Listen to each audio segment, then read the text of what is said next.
Product वेगवेगळी घेतली म्हणजे ऍसेट क्लासेसला डायव्हर्सिफिकेशन झालं असं नाही. त्याच प्रकारचे स्टॉक्स असतील किंवा त्याच प्रकारच्या ॲसेट्स असतील, जेणेकरून कदाचित कॉस्ट वाईज तुम्हाला फरक पडणार नाही.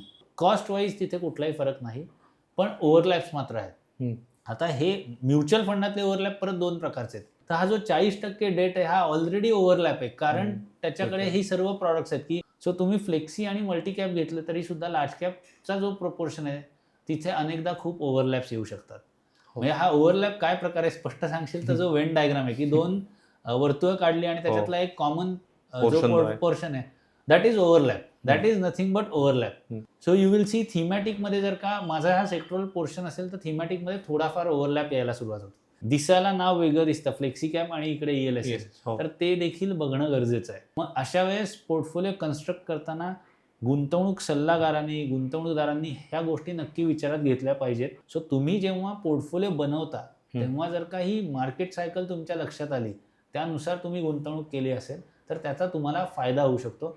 हे लक्षात घेऊन लोकांनी ओव्हरलॅप्स टाळले पाहिजेत. सो ओव्हरलॅप्स हे फक्त म्युच्युअल फंडातल्या स्टॉक लेवलला मर्यादित नसून तुमच्या होलिस्टिक पॅटर्न्समध्ये लक्षात घेतले पाहिजेत. नॉर्मली कुठेतरी CIO किंवा ॲनालिस्टचं जर का स्ट्रॉंग रेकमेंडेशन असेल एकाच सेक्टरवरती, पर्टिक्युलर स्टॉकवरती, तर नॅचरली पोर्टफोलिओ ओव्हरलॅप्स व्हायला सुरुवात होतात. सो गुंतवणूकदारांनी ते पण टाळलं पाहिजे. म्हणजे it is not only overlaps in stocks. I will suggest them to diversified across fund houses. Permissible तर काय तो तुमचा चॉईस आहे, पण मी म्हणेन की 20% ओव्हरलॅप इज ओके.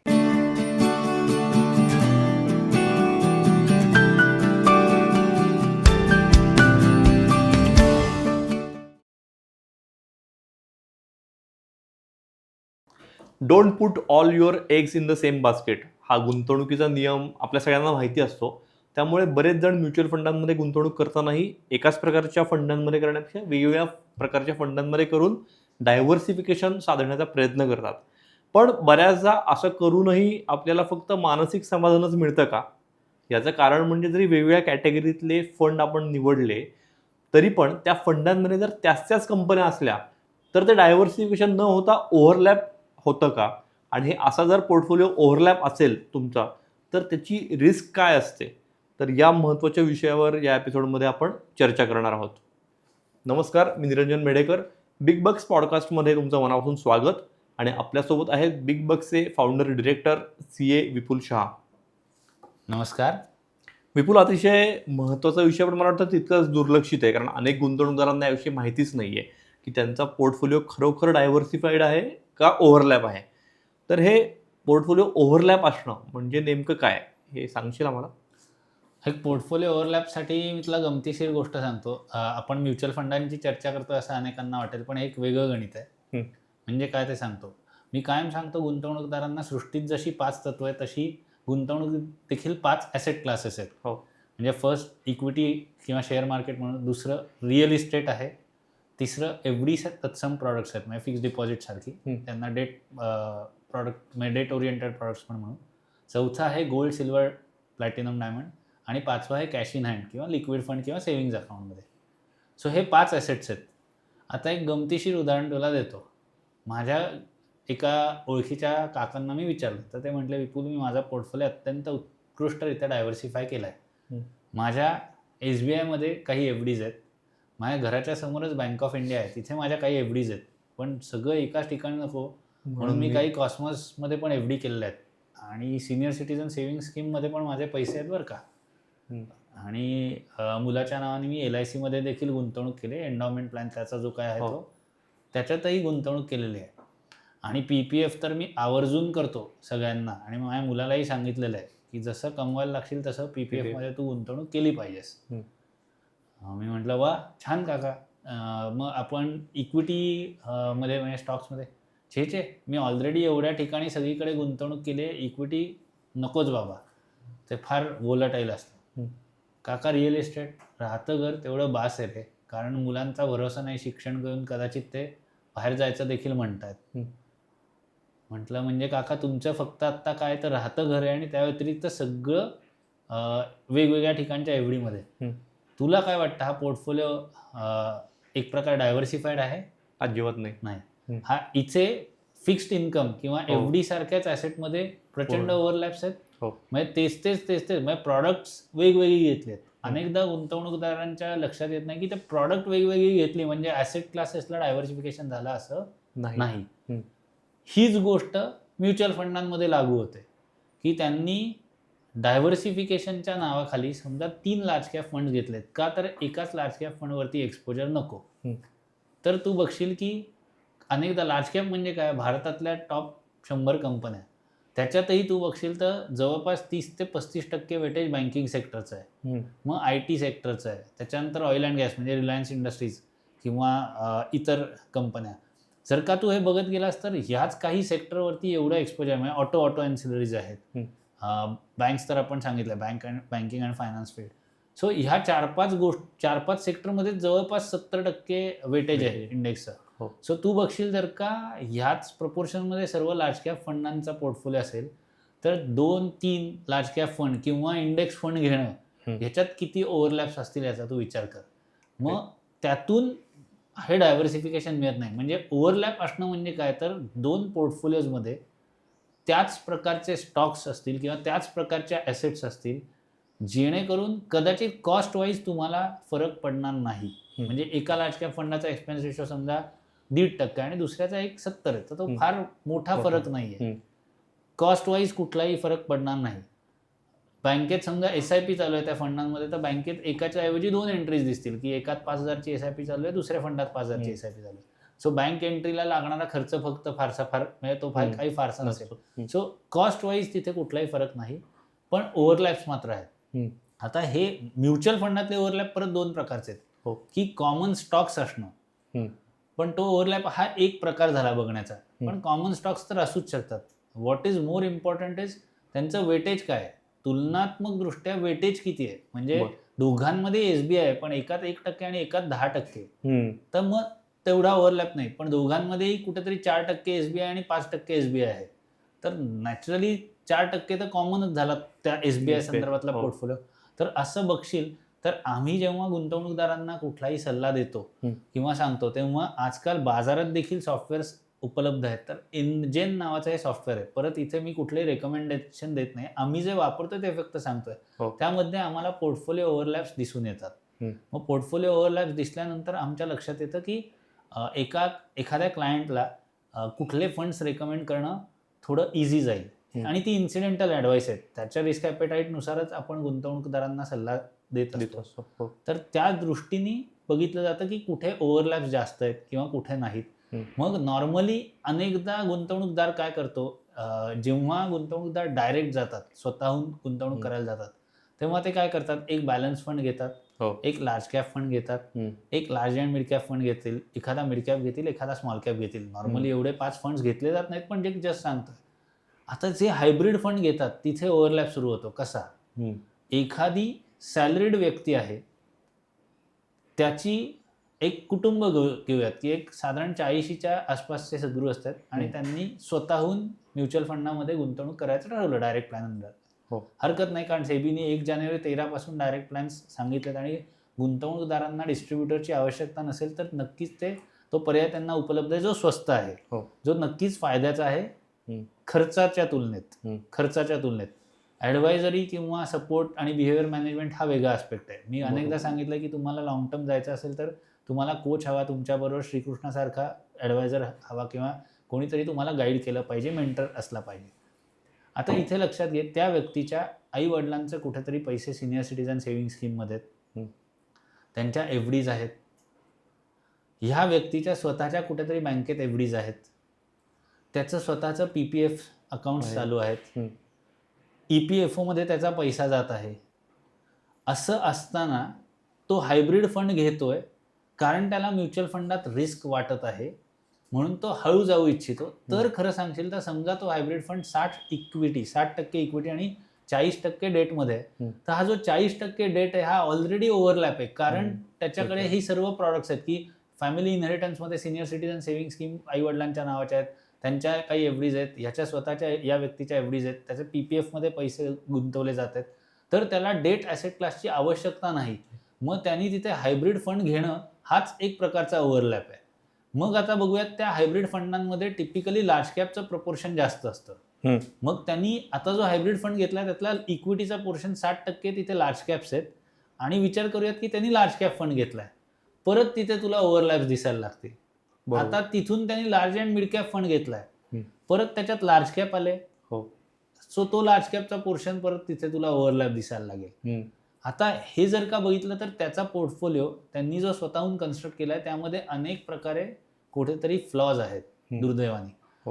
हे अनेकांच्या लक्षात येत नाहीत.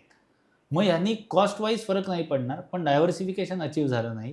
पोर्टफोलिओ प्रिडॉमिनंटली डेटमध्ये काही गोष्टी गेल्यात आणि प्रिडॉमिनंटली लार्ज कॅप ओरिएंटेड झालाय. आता जर का मी ₹100 ही आपली मार्केट कॅप धरली भारताची, तर आज त्याचं ब्रेकअप काय आहे तर जवळपास 65% हे लार्ज कॅप ओरिएंटेड आहेत, 20% मिड कॅप ओरिएंटेड आहेत आणि उरलेले 15% हा टेल आहे, म्हणजे स्मॉल कॅप आहे. म्हणजे साधारण धरून चाल पहिल्या 100 स्टॉक्सच 65-70% वेटेज आहे.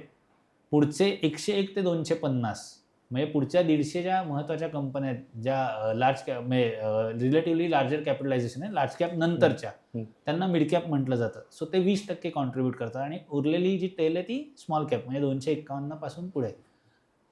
गेल्या काही वर्षांचा इतिहास बघता स्मॉल मिड कॅपनी जास्त रिटर्न दिलेत कारण तिथे अर्निंग्स पण चांगले आहेत. मग आता तू बघशील आता नवीन येणारे सेक्टर्स आहेत म्हणजे AI ड्रिव्हन असतील किंवा अनेक मी म्हणेन एक प्रकारची मॅन्युफॅक्चरिंग आहे, इलेक्ट्रॉनिक्स मॅन्युफॅक्चरिंग आहे, म्हणजे आता ॲपल किंवा यासारख्या कंपन्यांना सप्लाय करणाऱ्या कंपन्या असतील किंवा अशा अनेक गोष्टी असतील, ह्या सगळ्या मिड आणि स्मॉल कॅप सेगमेंटमध्ये आहेत. ऑटो ॲन्सिलरीज या सगळ्या कुठे आहेत तर मिड आणि स्मॉल कॅप सेगमेंटमध्ये.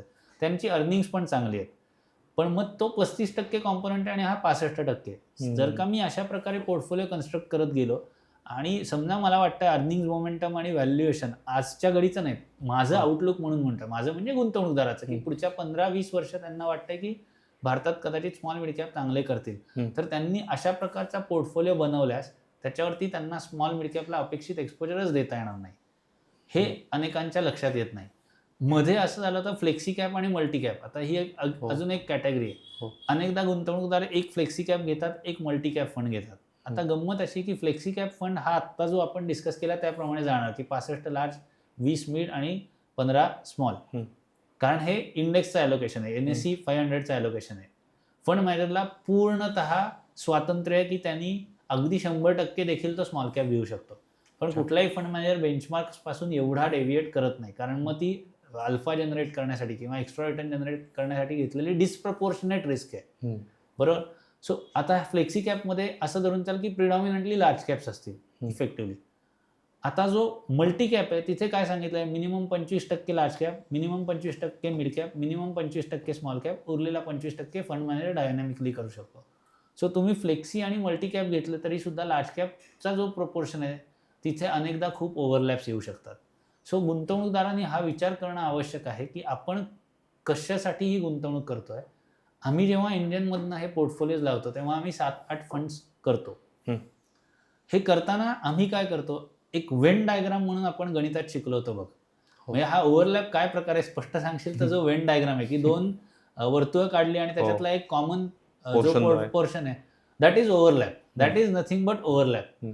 सो टॅब्युलर फॉर्मॅटमध्ये आम्हाला एक पिक्टोरल प्रेझेंटेशन येतं की ज्याच्यात आम्हाला कळतं की हे वेन डायग्रामच्या स्वरूपात येत नाही कारण अनेक फंड्स आम्ही ॲनालाइज करतो, आम्हाला ओव्हरलॅप्स करतात. मग आम्ही समजा बँकिंग फंड असा सेक्टरल फंड निवडला आणि फार्मा फंड असा सेक्टरल फंड निवडला तर त्याच्यात ओव्हरलॅप्स असतील का रे, तर नाही, कारण बँकिंग आहे, फार्मा आहे, मग IT आहे. सो सेक्टरल फंड जर का आपण घेतले तर अनेकदा ओव्हरलॅप्स नसतात. पण मग आता याच्यात मी MNC नावाची थीम घेतली, थीमॅटिक फंड्स आपण आणूयात, म्हणजे मल्टीनॅशनल कंपन्या. मग आता याच्यात क्रिसिल आणि क्रिसिल ही S&Pची सबसिडियरी आहे आणि इक्रा ही मुडीजची सबसिडियरी आहे, बरोबर. ह्या दोन्ही रेटिंग कंपन्या आहेत, ह्या लिस्टेड आहेत क्रिसिल आणि इक्रा, ज्या जातात कुठेतरी बँकिंग आणि फायनान्शियल सर्व्हिसेसमध्ये, बरोबर. पण त्या दोन्ही MNCs पण आहेत. सो यू विल सी थीमॅटिकमध्ये जर का माझा हा सेक्टरल पोर्शन असेल तर थीमॅटिकमध्ये थोडाफार ओव्हरलॅप यायला सुरुवात होते. आम्ही शक्यतो लार्ज कॅप टाळतो कारण मी बँकिंग केलं तर 35% इंडेक्सचा पार्ट हा बँकिंग आहेच, 30-35%. मग आम्ही वेगळा लार्ज कॅप फंड देऊ शकतो का, म्हणजे मी जर का एखाद्या क्लायंटला लार्ज कॅप आणि बँकिंग फंडामध्ये गुंतवणूक कर असं सांगितलं तर नॅचरली ओव्हरलॅप्स येणार आहेत, कारण मॅक्सिमम बँका ह्या ऑलरेडी मोठ्या इंडेक्सचा पार्ट आहेत, म्हणजे निफ्टी किंवा सेन्सेक्सच्या. सो तू जर का लक्षात घेतलंस तर इथे हे फार महत्त्वाचं आहे की अशा प्रकारे पोर्टफोलिओ आम्ही जेव्हा कन्स्ट्रक्ट करतो तेव्हा आम्ही सेक्टरल जातो आणि स्मॉल मिड कॅप जातो, जेणेकरून ओव्हरलॅप टाळले जातात. आमच्या या प्रकारच्या पोर्टफोलिओ कन्स्ट्रक्शनचा आत्तापर्यंत आम्हाला खूप चांगला अनुभव आला आहे. पण याच्यातली एक महत्त्वाची गोष्ट लक्षात घेतली पाहिजे, आम्ही हे ओव्हरलॅप जेव्हा बनवतो सॉफ्टवेअरमधनं तेव्हा ते आज रेकमेंड करतानाचे आहेत. हो, पुढच्या महिन्यात फंड मॅनेजर परत सगळे स्टॉक्स कुठेतरी त्याच्यात चेंजेस करत असतो. बरोबर. आम्ही हे कंटिन्युअसली ओव्हरलुक करू शकत नाही. तर जेव्हा जेव्हा पोर्टफोलिओचे रिव्ह्यूज होतील, क्लायंट अनेकदा सांगतात की दर 3 महिन्यातनं किंवा 6 महिन्यातनं एखाद वेळेस भेटूयात, तेव्हा ते बघितलं जाणं शक्य आहे. पण मग जेव्हा आम्ही बँकिंग आणि फार्माच सेक्टर रेकमेंड केलं तर आम्हाला परत परत ते अगदी खूप डिटेलमध्ये जाण्याची आवश्यकता नाही, कारण आम्हाला माहिती आहे की त्यातले स्टॉक्स बदलतील परंतु ओव्हरलॅप्स येण्याचे चान्सेस कमी आहेत. कॉस्ट वाईज यातून कुठलाही फरक पडत नाही. महत्त्वाचं काय, अनेकदा गुंतवणूकदारांना वाटतं की ह्याच्यात काय होतं, ह्या सेक्टरल फंडांचा एक्सपेन्स रेशो नॅचरली थोडा जास्त असतो. का? कारण त्यांच्या साईजेस कमी आहेत. मग अनेकदा गुंतवणूकदारांना हे वाटू शकतं की एक्सपेन्स रेशो जास्त आहे तर मग आपल्याला हा फंड घेणं आवश्यक नाही का, किंवा कुठेतरी चुकीचा सल्ला दिला जातो का. तर तिथे त्यांनी हे लक्षात घेतलं पाहिजे की 20-30 पैशाचा डिफरन्स असेल एक्सपेन्स रेशोमध्ये, पण त्या सेक्टरनी चांगलं केलं. म्हणजे हे सेक्टरल फंड्स देताना अनेकदा गुंतवणुकीमध्ये एक प्रकारचे अप्रोचेस असतात. एक असतो टॉप डाऊन आणि दुसरा असतो बॉटम अप. टॉप डाऊन म्हणजे इकॉनॉमीमधली कुठली क्षेत्र चांगली करतील ह्याचा अभ्यास करून त्या क्षेत्रांमधले स्टॉक सिलेक्ट करणं, आणि बॉटम अप म्हणजे कुठले स्टॉक्स, मग ते कुठल्या इंडस्ट्रीत असतील ते चांगले करणार आहेत त्याप्रमाणे ते घेत जाणं, मग ते कुठल्याही सेक्टरमधले असावेत असं शक्य आहे. सो हे दोन्ही अप्रोचेस वापरले जातात. सो जेव्हा आम्ही सेक्टोरल गोष्टी घेतो तेव्हा एक प्रकारचा स्टॉक म्हणजे आपण म्हणू टॉप डाऊन अप्रोच घेतलेला असतो. Within that sector fund manager bottom up करणार, म्हणजे तो स्टॉकचं डिटेल ॲनालिसिस करेल, बाकी काही गोष्टी करेल. ह्या अप्रोचेसमधनं हा पोर्टफोलिओ बनत असतो. सो जर का गुंतवणूकदारांनी ह्या माध्यमातून पोर्टफोलिओ कन्स्ट्रक्ट केला तर त्याच्यात त्यांना ओव्हरलॅप्स टाळता येतील. त्याच्या व्यतिरिक्त त्याचा दुसरा फायदा असा होतो महत्त्वाचा, की एखाद्या वेळेस जेव्हा बुल मार्केट असेल तेव्हा हाय बीटा सेक्टर्स म्हणू आपण, किंवा हाय बीटा सेक्टर्स म्हणजे बँकिंग असेल, ऑटो असेल, ह्या सेक्टर्समध्ये रॅली आलेली असेल आणि मग मला पैसा लागलाच तर मला त्यातून पैसा काढता येईल. ऑन द अदर साईड जर का मार्केट डाऊन असेल तर मी डिफेन्सिव्ह सेक्टर्समध्ये असेल, मग कन्झम्पशन असेल, FMCG असेल, फार्मा असेल, IT असेल, कदाचित त्यामध्ये मला रिलेटिव्हली चांगला परफॉर्मन्स असेल तर मला त्यातून लिक्विडेट करता येऊ शकतील पैसे. म्हणजे ह्या प्रकारे पोर्टफोलिओ करण्याचा एक तोही फायदा होतो. अजून एक महत्त्वाचं यामध्ये असं आहे की इक्विटी लिंक सेव्हिंग स्कीम्स किंवा टॅक्स सेव्हर फंड, तू जर का बघशील तर ती एक वेगळी कॅटेगरी आहे. तर त्या कॅटेगरीची कंपॅरिझन तू फ्लेक्सी कॅप फंडाशी सहजरित्या करू शकतोस, कारण नावाला जरी ते ELSS किंवा टॅक्स सेव्हर असतील तरी ते बऱ्यापैकी फ्लेक्झिबली मॅनेज केले जातात, कारण फंड मॅनेजरला तिथे स्वातंत्र्य आहे की कुठल्या सेक्टर्समध्ये जायचं आहे. तर अनेकदा असंही होऊ शकतं की तुमच्याकडे खूप हेवी एक्सपोजर आहे टॅक्स सेव्हर फंडांना, कारण एक कंपल्सिव्ह इन्व्हेस्टमेंट आहे, अनेक वर्ष ती चालवत आहे, आणि तरी तुम्ही फ्लेक्सी कॅप फंड घ्यायचा विचार करत असाल, दिसायला नाव वेगळं दिसतं फ्लेक्सी कॅप आणि इकडे ELSS, तर ते देखील बघणं गरजेचं आहे. जसं मी म्हटलं तसं की लार्ज कॅप आणि banking there will be overlaps, बरोबर. तसंच लार्ज कॅप आणि फोकस्ड ह्या कॅटेगरीमध्ये पण ओव्हरलॅप येतील, कारण फोकस्ड फंड्स जरी अगदी 30 स्टॉक्सचा पोर्टफोलिओ आणि कॉन्सन्ट्रेटेड पोर्टफोलिओ घेत असतील तरी डॉमिनन्स लार्ज कॅपचा होऊ शकतो. मग अशा वेळेस पोर्टफोलिओ कन्स्ट्रक्ट करताना गुंतवणूक सल्लागारांनी, गुंतवणूकदारांनी ह्या गोष्टी नक्की विचारात घेतल्या पाहिजेत, आणि ह्या घेतल्या नक्की जात असतील, नसतील जात तर आता इथून पुढे त्यांना ते घेण्यास अवघड नसावं. फ्री सॉफ्टवेअर्स पण काही असतील, त्याच्यासाठी थोडा एफर्ट घ्यायला लागेल. मला त्याची कल्पना नाही. आम्ही मात्र पेड सॉफ्टवेअर यूज करतोय ज्यातून आम्हाला चांगला ॲक्सेस मिळतो. त्याचा दुसरा फायदा तुला सांगतो निरंजन, यातून आम्हाला अजून एक ॲक्सेस मिळतो, तो म्हणजे सॉफ्टवेअरच्या माध्यमातून मला सेक्टर्स कुठले कुठले इन्व्हेस्टेड आहे तेही कळतं. माझ्या टोटल पोर्टफोलिओमध्ये कुठल्या कुठल्या सेक्टर्सचं वेटेज आहे, टोटल पोर्टफोलिओमध्ये मला एकंदरीत किती स्टॉक्स आहेत, म्हणजे मी 5 फंडांचा पोर्टफोलिओ समजा बनवला तर आम्ही हेही बघतो. ओव्हरलॅप्स कमी असतील तर पर फंड समजा 60 ते 70 स्टॉक्स असतील तर 5 फंडांमध्ये 350 स्टॉक्स दिसतील, आणि मग त्याच्यात समजा काही ओव्हरलॅप्स असतील तर एक्सक्लुझिव्ह स्टॉक्स 315 निघतील. सो मी लोकांना हेच सांगतो की तुम्ही म्युच्युअल फंडांमध्ये गुंतवणूक करताना विचार काय करता, सगळं एकाच बास्केटमध्ये जात आहे. आत्ता जी हो, आपण हो. चर्चा केली, हो. आता ती इक्विटी ही एक बास्केट आहे, पण हम्म. मी असं सांगतो की शेवटी 315 स्टॉक्स असतील तर तुम्ही 315 बिझनेसेसमध्ये गुंतवणूक केली आहे. मग तिथे actually you are not putting all your eggs in one basket. बरोबर. हे अनेकदा लोकांच्या लक्षात येत नाही. सो ही एक पॉसिबिलिटी होते. आणि महत्त्वाचं म्हणजे तुमचं लार्ज कॅप, मिड कॅप आणि स्मॉल कॅपचं प्रपोर्शन काय, हेही सॉफ्टवेअरच्या माध्यमातून आपल्याला बघता येतं. सो जे गुंतवणूकदार डायरेक्ट जात असतील किंवा कदाचित त्यांचे पोर्टफोलिओचे रिव्ह्यूज फारसे त्यांनी केले नसतील, म्हणजे अगदी गुंतवणूक सल्लागाराबरोबर देखील त्यांची चर्चा झाली नसेल, तर त्यांनी त्यांच्या पोर्टफोलिओमध्ये ॲक्च्युअली किती लार्ज कॅप आहे, किती मिड कॅप आहे, किती स्मॉल कॅप आहे, याचा नक्की एक आढावा घ्यावा. तो आढावा घेऊन त्यांचं स्वतःचं काही मत असेल त्यावर किंवा त्यांचं काही वाचन असेल तर त्या दृष्टीने ती गोष्ट अलाईन होते की नाही हे बघणं गरजेचं आहे. हॉवर्ड मार्क्स नावाचे एक प्रथितयश गुंतवणूक तज्ज्ञ आहेत. त्यांचं एक बुक आहे मास्टरिंग द मार्केट सायकल्स. त्यामध्ये त्यांनी खूप छान विचार मांडलेत. म्हणजे मी अवश्य गुंतवणूकदारांना सांगेन की त्यांनी ते पुस्तक वाचावं. हॉवर्ड मार्क्स यांचं मास्टरिंग द मार्केट सायकल. त्यामध्ये काय लिहिलंय तर तुम्ही जर का ट्रेंड आयडेंटिफाय करू शकला, म्हणजे हे टेक्निकल अनालिसिस सारखं नाही, पण ओव्हरऑल इकॉनॉमीतले ट्रेंड आयडेंटिफाय करू शकलात आणि त्यानुसार त्या ॲसेट क्लासवरती तुम्ही एक्सपोजर घेतलं तर तुम्ही सामान्य जो ट्रेंड आहे किंवा गुंतवणूकदार आहेत त्यांच्यापेक्षा खूप चांगल्या प्रकारे वेल्थ क्रिएट करू शकता. मग अशा सायकल्स सगळ्या ॲसेट क्लासमध्ये येतात. जसं मी मागेही सांगितलं की 2003 ते 13 रिअल इस्टेटमध्ये एक सायकल आली, बारिंग 7-8 म्हणजे लिमन क्रायसिसचं एक वर्ष सोडलं असतं. 13 नंतर पुण्यातल्या रेसिडेन्शियल प्राइसेस चालल्याच नाहीत, पण 2020 सालानंतर कोविड नंतर परत एक रॅली आली. सो ती सायकल तुम्हाला कॅच करता आली तर तुम्हाला तो पैसा बनतो.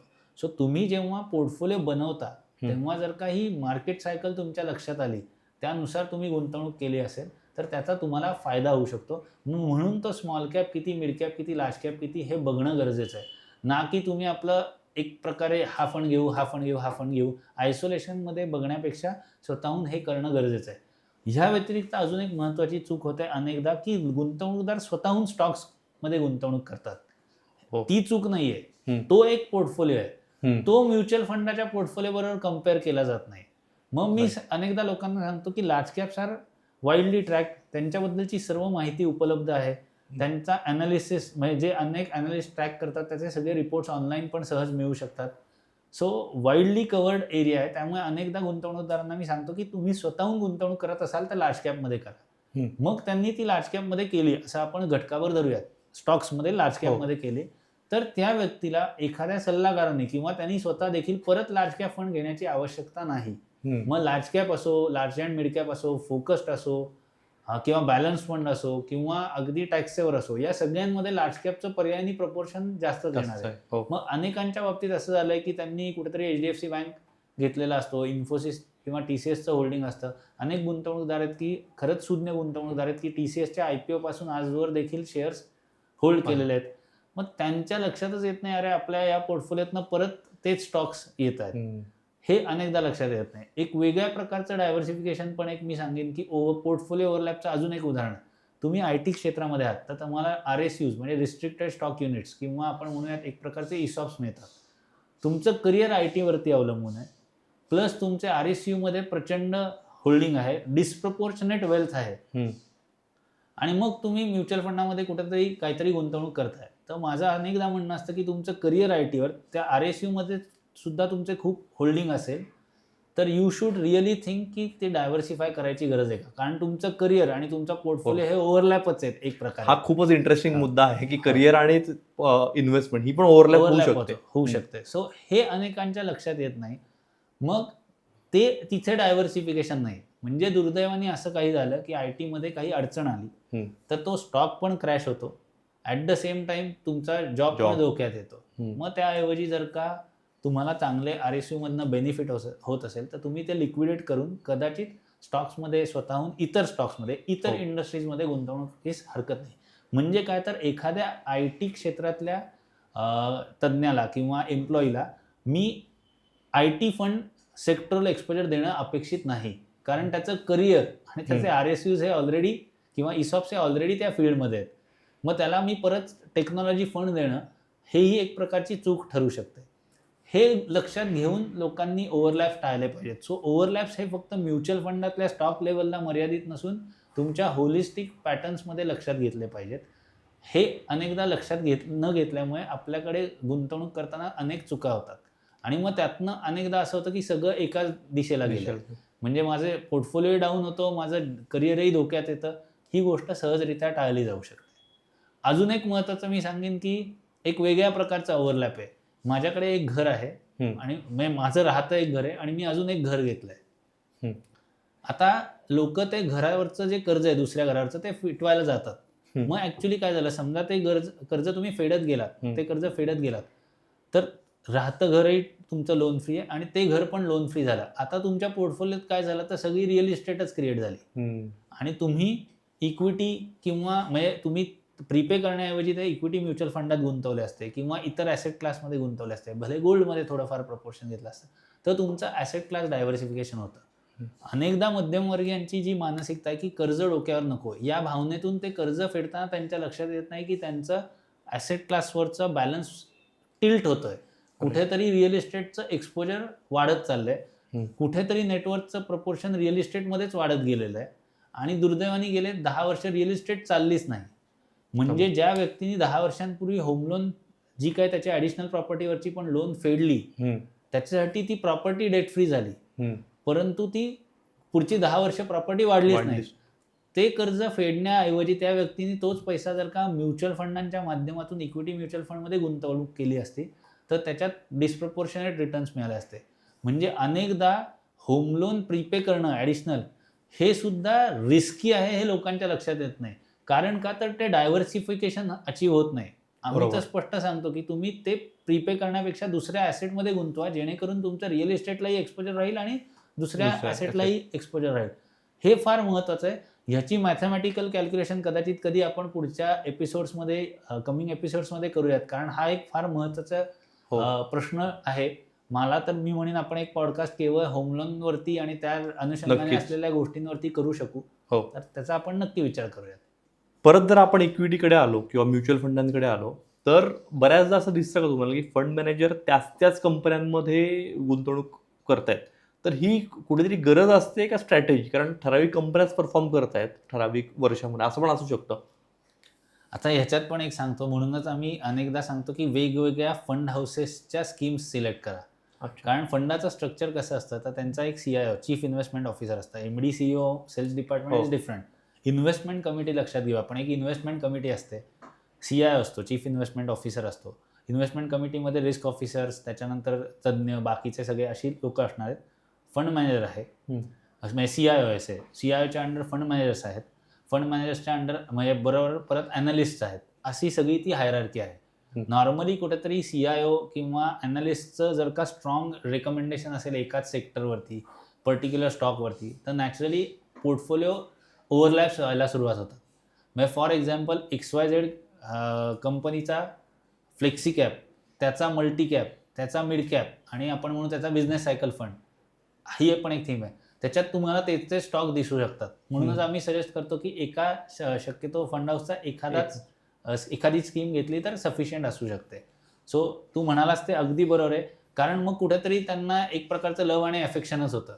आणि जो पॅरेटो अनालिसिस म्हणतो ना आपण, ते इथे पण लागू आहे की एखाद्या AMCचे समजा 1,00,000 कोटीच्या ॲसेट्स आहेत इक्विटी या ॲसेट क्लासमध्ये, तर त्याच्यात कदाचित 20% जे स्टॉक्स आहेत, नंबर ऑफ स्टॉक्स, त्यांचं वेटेज 70 ते 80% असतं. सो हे होत राहतं. त्या व्यतिरिक्त तुला एक गमतीशीर भाग सांगतो. समजा मी एक स्मॉल कॅप फंड मॅनेजर आहे, माझ्याकडे 50 स्टॉक्स आहेत जे मी आयडेंटिफाय करून घेतलेले आहेत. आता मी 1000 कोटीचा फंड तेव्हा मॅनेज करतो.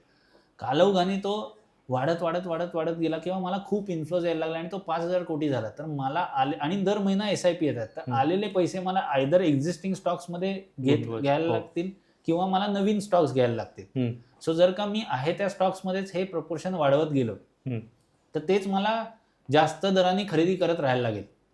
मग अनेकदा फंड हाऊसेस फंडांचा इन्फ्लो थांबवतात.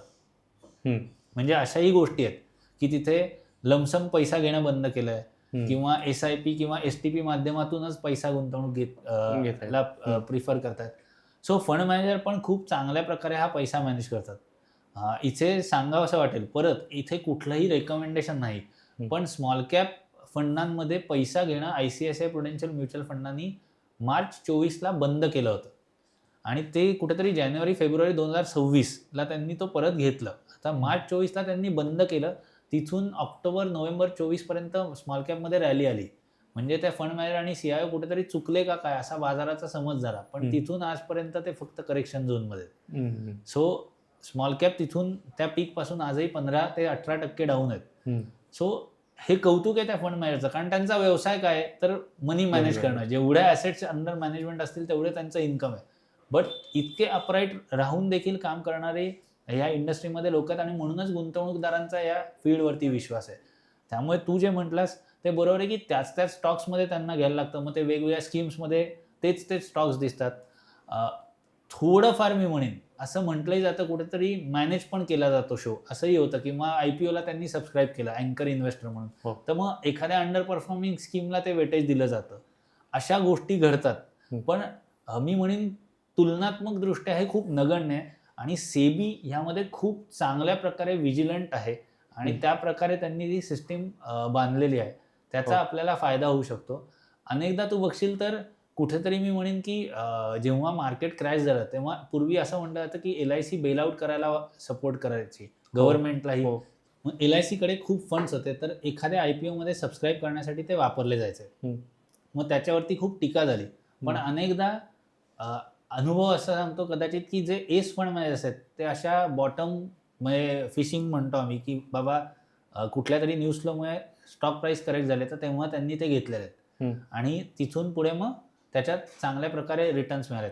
म्हणजे पीटर लिंच यांचं 1 अपॉन वॉल स्ट्रीट म्हणून पुस्तक आहे. त्याच्यात त्यांनी 5 ते 6 प्रकारे गुंतवणूक केली जाऊ शकते म्हणजे वेगवेगळ्या थीम्समध्ये. म्हणजे कधी एखादा टर्नअराउंड स्टोरी असेल, एखादा कंपाऊंडर असेल, या प्रकारच्या त्यांनी छान गोष्टी आयडेंटिफाय केल्यात. तर अशा टर्नअराउंड स्टोरीमध्ये पण गुंतवणूक केली जाऊ शकते. पण मग काय होतं एखादा फंड मॅनेजर शेवटी तो पण ह्युमन आहे, मनुष्यच आहे. तर तो एखाद्या स्टॉकच्या किंवा थीमच्या प्रेमात पडला किंवा त्याला अँकरिंग बायस म्हणतात की बाबा हेच बरोबर आहे याच्यात असेल तर तो सर्व पोर्टफोलिओमध्ये ते स्टॉक्स घेऊ शकतो आणि हे टाळण्यासाठी मग गुंतवणूकदारांनी तिथे डायव्हर्सिफिकेशन अक्रॉस स्कीम्स करणं गरजेचं आहे. नुसता पोर्टफोलिओ नाही तर फंड हाऊस डायव्हर्सिफिकेशन पण गरजेचं आहे. एकाच फंड हाऊस आहे. अनेकदा हे पण ऑब्झर्व केलं गेलं की तुम्ही एखाद्या बँकेचे ग्राहक आहात, समजा SBIचे ग्राहक आहात, तर तिथे एक म्युच्युअल फंडाचं डेस्क असतं. तर कदाचित तुम्हाला सगळ्या स्कीम्स या SBI म्युच्युअल फंडाच्याच दिल्या जातील. इथे कुठलाही वाईट हेतू नसतो. त्या व्यक्तींची पण ती गरज असते. म्हणजे तिथे जे सेल्स ऑफिसर्स बसले असतील की त्यांनाही कुठेतरी टार्गेट दिलेले असतात. मी त्याच्यावर टीका करत नाही. माझं म्हणणं असं आहे की पोर्टफोलिओ खरंच मग डायव्हर्सिफिकेशन होत नाहीये. तुमचं सगळं एकाच फंड हाऊसमध्ये गुंतवणूक होते हे लक्षात येत नाही आणि अशा ह्या गोष्टींचाही कुठेतरी फटका बसलेला आहे गुंतवणूकदारांना पूर्वी. सो गुंतवणूकदारांनी ते पण टाळलं पाहिजे. म्हणजे it is not only overlaps in stocks. I will suggest them to diversified across fund houses. म्हणजे अर्थात पण परत मग निप्पॉन लार्ज कॅप आणि SBI लार्ज कॅप तिथे ओव्हरलॅप्स येतील. म्हणजे माझं म्हणणं आहे तुमचं फक्त स्कीम लेवलला नाही तर AMC लेवलला देखील डायव्हर्सिफिकेशन असणं गरजेचं आहे ओव्हरलॅप्स टाळण्यासाठी.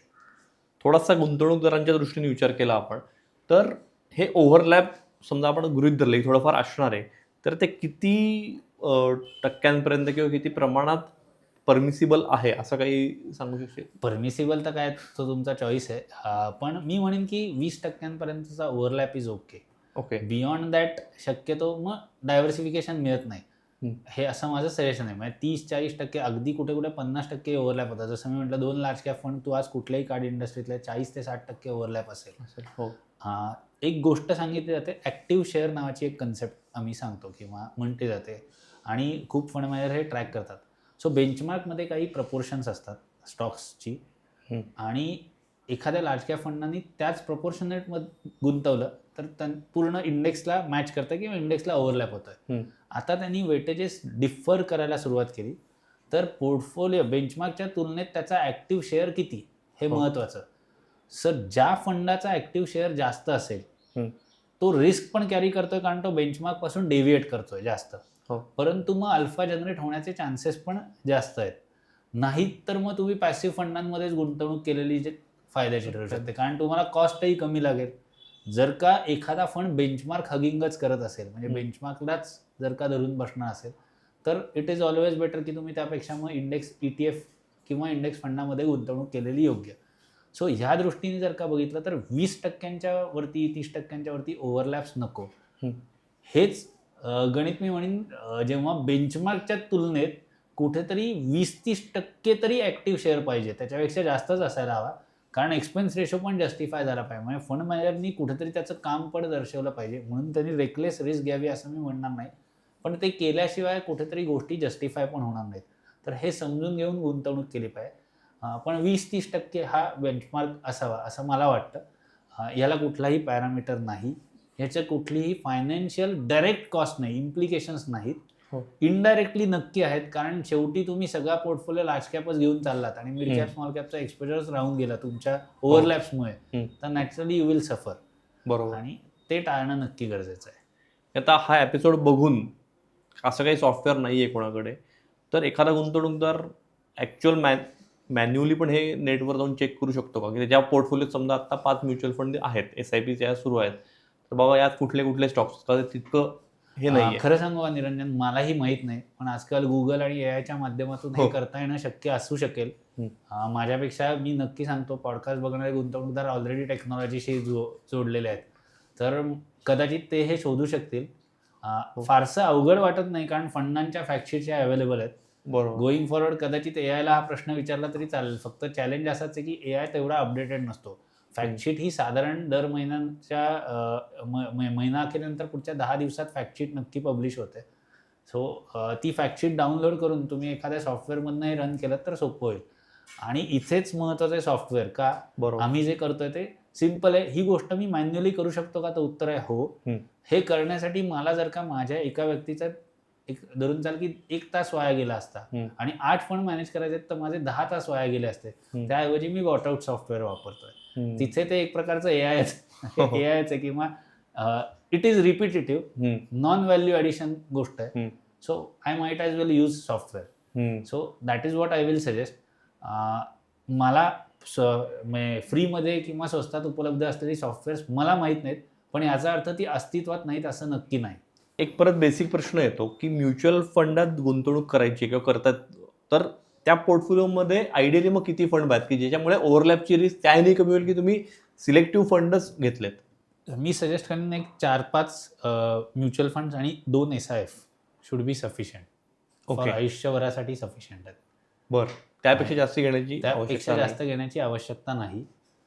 पण अनेकदा ते केलं जातं. गुंतवणूक सल्लागार असतील किंवा फंड मॅनेजर्स गुंतवणूकदार असतील, त्यांच्याकडून अनेकदा हे केलं जातं की जो सध्या चाललेला थीम आहे, ट्रेंड आहे, त्यामध्ये गुंतवणूक केली जाते. त्याचं नुकसान नाही, पण ते टाळलेलं शक्यतो व्यवहार्य ठरू शकेल. विपुलला आपण पटकन रॅपिड फायर घेऊया. पोर्टफोलिओ आहे म्युच्युअल फंडाचा, तर लार्ज, मिड आणि स्मॉल कॅप फंड्स आहेत का सेक्टोरियल मिड स्मॉल? तू काय प्रेफर करशील? मी थोडा रिस्की इन्व्हेस्टर आणि ओव्हरलॅप टाळायचे असतील तर मी सेक्टोरल मिड आणि स्मॉल कॅप करीन. एक 50चे काका आहेत, तर ते रिस्क डिव्हाइड करण्यासाठी 4 वेगवेगळ्या बँकांमध्ये, आणि त्या बँकांमध्ये पण व्हरायटी आहे बरं का, म्हणजे एक प्रायव्हेट बँक आहे, एक काय म्हणू कोऑपरेटिव्ह बँक आहे, काही नॅशनलाइज बँक आहे, त्याच्यात FD करत आहेत. तर हा ओव्हरलॅप आहे का नाही? आहे ना, ओव्हरलॅप नक्कीच ओव्हरलॅप आहे आणि त्यांना वेळ आहे म्हणून ते फिरू शकतील, पण कालांतराने मॅनेज करणंही अवघड जातं. सो मी सगळं सिनियर सिटीजनना सांगेन कन्सॉलिडेट करा. गोल्ड घरी व्यवस्थित आहे, म्हणजे लॉकरमध्ये आहे बँकेमध्ये, पण तरी पण आत्ता गोल्डची रॅली चालू आहे, मला गोल्ड ETF सुरू करायचं आहे. ओव्हरलॅप आहे, मी म्हणेन की नका करू. ऑलरेडी जर का गोल्ड असेल पोर्टफोलिओ प्रपोर्शनमध्ये, अवॉइड. ओके. जॉब माझा IT मध्ये आहे, पण मला सेक्टोरियल फंडांमध्ये IT मला माहिती आहे, कारण मी त्या क्षेत्रात आहे, तर मी त्यात इन्व्हेस्ट केलं पाहिजे का नाही केलं पाहिजे? रिस्की इन्व्हेस्टर असाल तर करू शकता, पण अदरवाईज ॲडवायजेबल नाही. डायव्हर्सिफिकेशनसाठी नाही. ओव्हरलॅपचा एक दुसरा फायदा सांगेन की जेव्हा रॅली एक साईडला जाते तेव्हा ते ओव्हरलॅप्स असतील किंवा त्याच डायरेक्शनने असेल तर फायद्याच आहे ना. हो. विपुल, हा एपिसोड खूप इंटरेस्टिंग झाला, कारण मी जेव्हा याची तयारी केलेली किंवा मला अपेक्षित याचा फ्लो असा होता की आपण हे फक्त म्युच्युअल फंडाविषयी, इक्विटीविषयी बोलू, पण तू हे वेगवेगळ्या ॲसेट क्लासचा पण ती सांगणं घातलीस, किंवा इव्हन म्हणजे IT मध्ये करिअर आहे आणि IT मधल्याच स्टॉक्समध्ये इन्व्हेस्टमेंट आहे किंवा IT मधल्याच सेक्टोरियल फंडात इन्व्हेस्टमेंट आहे, तर हे पण कसं रिस्की आणि हे पण ओव्हरलॅपिंग कसं आहे काय नाही, असे खूप महत्त्वाचे मुद्दे तू सांगितलेस. मला खात्री आपल्या सगळ्या प्रेक्षकांना यातनं खूप नवीन इन्साइट्स मिळाले असतील. तुम्हालाही या विषयासंदर्भात काही शंका असतील, काही प्रश्न असतील, आम्हाला अवश्य विचारा. आम्ही त्यांना नक्की रिस्पॉन्ड करू.